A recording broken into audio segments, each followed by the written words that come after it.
So I just picked up this box from Brookwell's, my local parts store. ARB rear diff cover. The old one has definitely seen better days, so glad to get a new one of these. Let's put this on so we can go drive in again.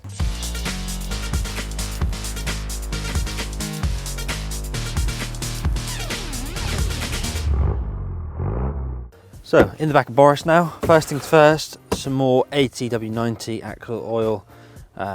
This is 4 litres. I had one of these yesterday, but filled it up once. A lot of it came out again. I was going to reuse it, but it actually came out quite dirty, so it's effectively like a flush. So got some new stuff. Brookwell's has this in stock as well. Handy to have that. Let's move that out of the way. And the main part of the job. Look at that. There we go. The actual diff guard. We went for the red. You know, quite discreet under there, you can hardly see it. So when you do see it, it'd be cool to see this strong red bit of kit. Gasket, they had that in stock as well, which is handy. Chuck one of those in for me. Apparently you either use a gasket or you use RTV, but I'm going to use gasket this time, make sure it's nice and clean on the surface. Set of bolts there, washers as well. I think it's got 2 plugs actually. One sort of a dipstick. They both have magnetic ends on them, so you know all the swarf from the diff, if any comes off, you've got the magnets there. And there's another set there as well. There you can see actually there's the sump plug.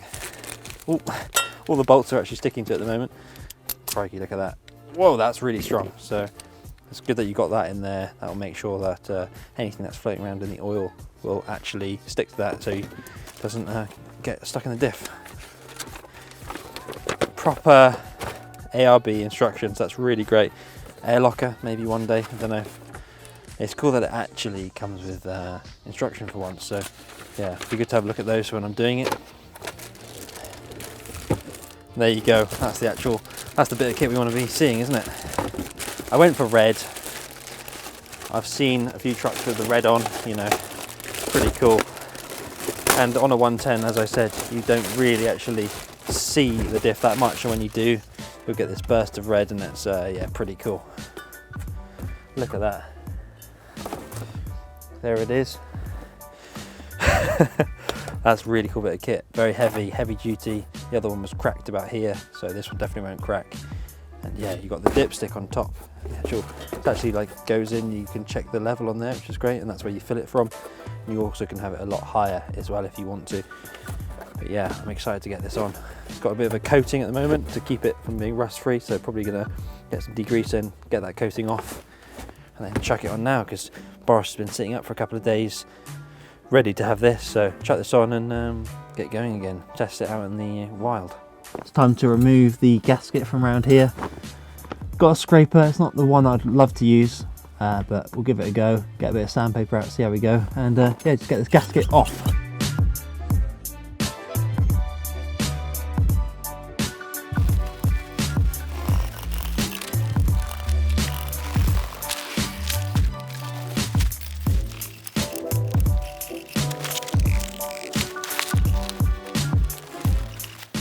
How this had sealed up, I have no idea. I guess it had just been on here for so long that was keeping it on, the crud and the, I guess, a bit of the rust proofing.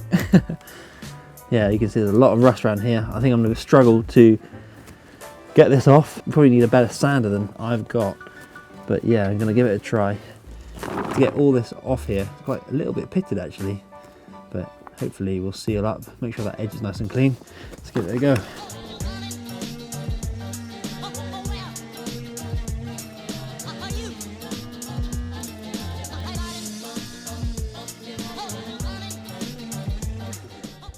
So it's just started to rain, which makes it much nicer and easier.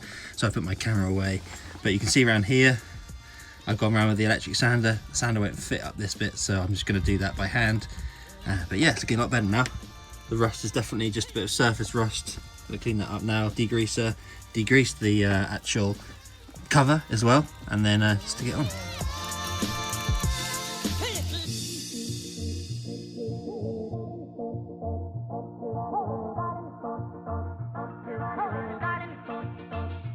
So I'm just going to quickly put some degreaser on here. Comes with a sort of a protective oily coating. You can see it all there, just to stop it from rusting. So I'm going to put some degreaser on, give that a bit of a wipe, and then it will sit much nicer. So let's get onto that.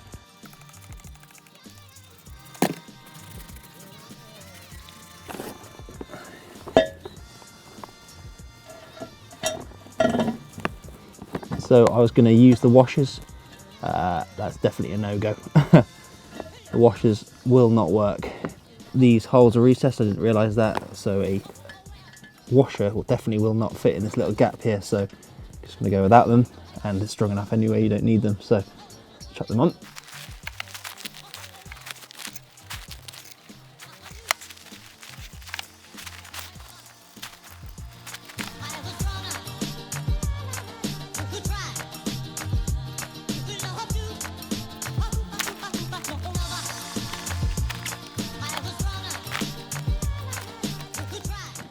So they're all done up nicely.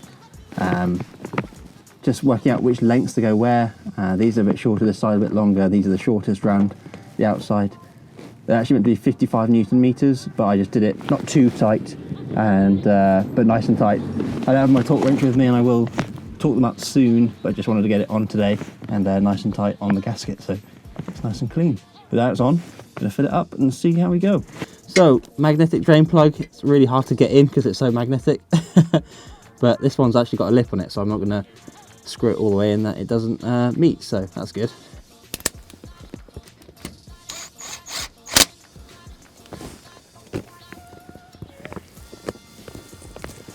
There you go, drain plug in. Now we need to get the fill plug out, which is actually a vertical one because it's got a dipstick in. And the level we want to be going to is about here, just below the sort of bar on the A, on the ARB. And yeah, you don't want to overfill it and ruin anything along the way. So make sure to be, that's tightening. Remove that, nice and loose.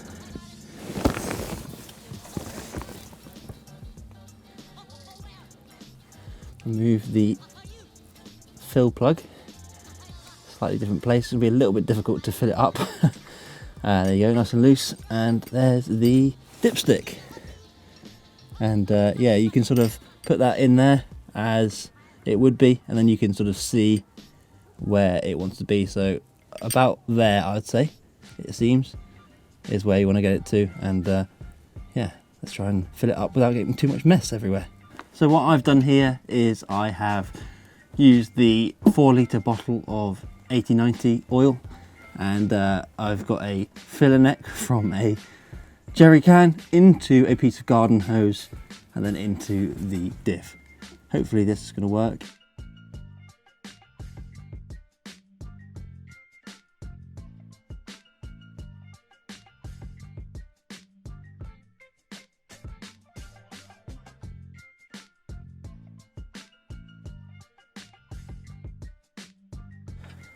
That looks good to me.